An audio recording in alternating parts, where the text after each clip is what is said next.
Hello everyone, welcome back to my channel. How are you? I hope you are doing good. So let's solve some questions, okay? In indirect and direct speech. So देखिए, this is the first. The clerk said how cruel the boss is. Clerk ने कहा कि boss कितना निर्दयी है. ठीक है, क्या है ये? ऑप्टेटिव सेंटेंस है, एक्सक्लामेटरी सेंटेंस है. ये देखिए, ये लगा हुआ है. तो हम इसको बनाएंगे. क्या हो जाएगा? The clerk said that, ठीक है, the boss was very cruel. ठीक है, क्लर्क ने कहा कि बॉस बहुत निर्दयी था. ठीक है, नेक्स्ट है the doctor asked the patient what did you eat breakfast today. Doctor ने पेशेंट से कहा या पूछा कि आज तुमने ब्रेकफास्ट में क्या खाया. ठीक है, तो क्या हो जाएगा इसका? The doctor asked the patient. ठीक है, यहाँ पे क्या हो जाएगा? व्हाट.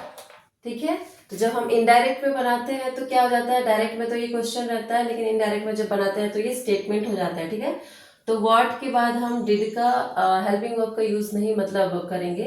और क्या होगा? ये what did you eat breakfast today, ये किस में है? पास्ट इंडिफिनिट में है. तो जब हम इसको इनडायरेक्ट में चेंज करेंगे तो ये इसको हम पास्ट परफेक्ट में बनाएंगे. ठीक है, तो व्हाट के बाद ही का यूज करेंगे क्योंकि ये क्या है? सेकंड पर्सन ऑब्जेक्ट के अकॉर्डिंग चेंज होता है. तो ये पेशेंट है तो क्या करेंगे? व्हाट ही, उसके बाद हैड का यूज करेंगे. ठीक है, क्योंकि ये क्या है? पास्ट इंडिफिनिट में है ना, तो इसको हम क्या करेंगे? पास्ट परफेक्ट में चेंज करेंगे. सो व्हाट ही हैड, ईट का क्या हो जाएगा? Eaten. What he had eaten. उसके बाद क्या है? ब्रेकफास्ट टुडे का क्या हो जाएगा? दैट डे हो जाएगा. ठीक है, तो ये हो जाएगा डॉक्टर ने पेशेंट से पूछा कि तुमने आज ब्रेकफास्ट में क्या खाया था, या उसने आज ब्रेकफास्ट में क्या खाया था. इनडायरेक्ट में ये हो जाएगा. ठीक है, थर्ड है my husband said to me wait for me outside. कौन सा सेंटेंस है ये? है इंपेरेटिव सेंटेंस. तो क्या बनेगा इसका?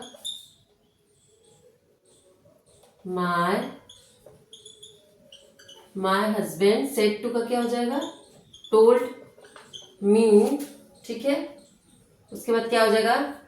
To wait for him outside. ठीक है, माय हस्बैंड टोल्ड मी, मेरे हस्बैंड ने मेरे को कहा कि to wait for him outside, मेरा क्या? बाहर इंतजार करो. ठीक है, नेक्स्ट है he inquired when do you intend to pay me. He inquired, वो इंक्वायरी कर रहा है या पूछ रहा है कि when do you intend to pay me, तुम मुझे पैसे देने का, पे करने का, या तुम मुझे पैसे देने का इरादा कब रखते हो. इंटेंड मतलब इरादा, या कब पैसा देना चाहते हो. ठीक है, ये मतलब हो गया. तो क्या हो जाएगा इसका?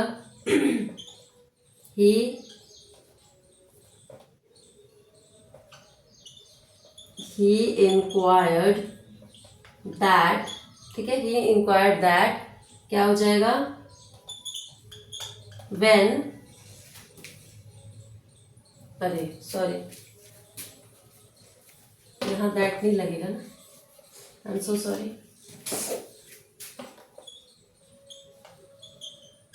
ही इंक्वायर्ड, फिर क्या हो जाएगा? व्हेन हो जाएगा क्योंकि यहाँ पे क्वेश्चन है. ठीक है, अब डू है तो इसको हम क्या करेंगे? पास्ट में, क्योंकि ये पास्ट में है तो ये पास्ट में करेंगे. लेकिन ये क्वेश्चन है, इसको हम स्टेटमेंट में चेंज करेंगे तो क्या हो जाएगा? यू का क्या हो जाएगा? He inquired when. अब ये क्या है? ऑब्जेक्ट है, सॉरी सेकंड पर्सन है, तो इसको हम ऑब्जेक्ट के अकॉर्डिंग चेंज करेंगे. तो इसने, उसने किससे पूछा? He inquired when do you intend to pay me, तो मुझे कब, तो वो मेरे से पूछ रहा है. ठीक है, तो ही इंक्वायर्ड व्हेन आई हो जाएगा. ठीक है, व्हेन आई. अब इंटेंड का इंटेंडेड हो जाएगा. ठीक है, when I intended to paid me, ठीक है। मी का क्या हो जाएगा, टू पेड हिज, ठीक है, ये हो जाएगा। He inquired when I intended to pay him, ठीक है। ओ सॉरी, ये हो जाएगा intend, okay. I intend to paid him, okay. तो ये हो जाएगा। और एक चीज, ये इंक्वायर्ड जो है इसकी स्पेलिंग INQUIRED भी होता है। इंक्वायर्ड दोनों ही सही होता है, कहीं पे ई लिखा मिलेगा, कहीं पे आई मिलेगा, ये दोनों सही होता है। ये ब्रिटिश इंक्वायर्ड, ये ब्रिटिश में इंक्वायर्ड की स्पेलिंग होती है और ये अमेरिकन में होती है, ठीक है। अमेरिकन में आई लिखा होता है पहले और ब्रिटिश में ई लिखा होता है, ठीक है। तो इसको इरेज करके मैं 2 एग्जाम्पल अभी और है उसको कराती हूँ।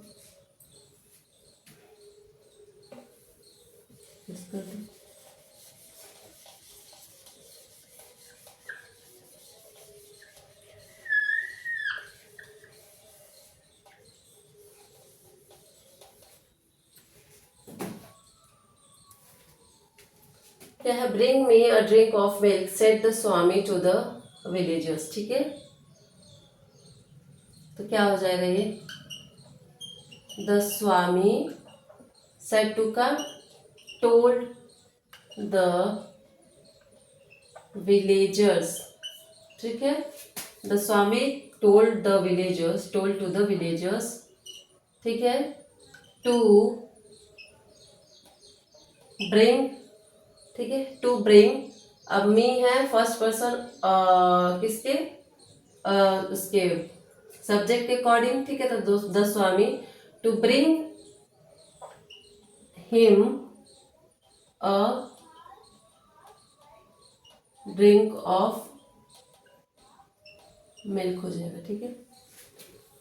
नेक्स्ट है, halt shouted the officer to his man, ठीक है।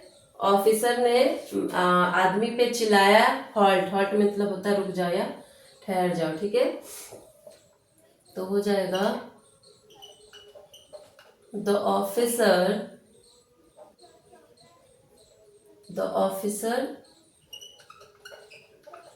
ऑर्डर्ड टू हिज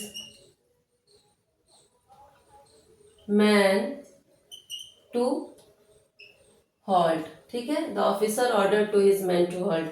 ऑफिसर ने आदमी पे उस आदमी को बोला कि रुक जाओ, ठीक है। तो ये हो गया इस तरीके से।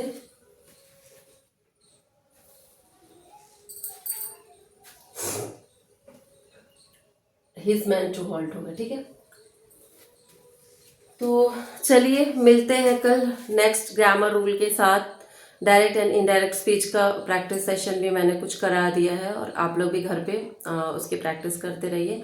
और अगर आप लोग को मेरी वीडियो अच्छी लगती है, समझ में आती है, तो प्लीज़ लाइक करिए, शेयर करिए एंड सब्सक्राइब करिए। So thank you so much for watching my video. See you in the next video. Till then bye bye.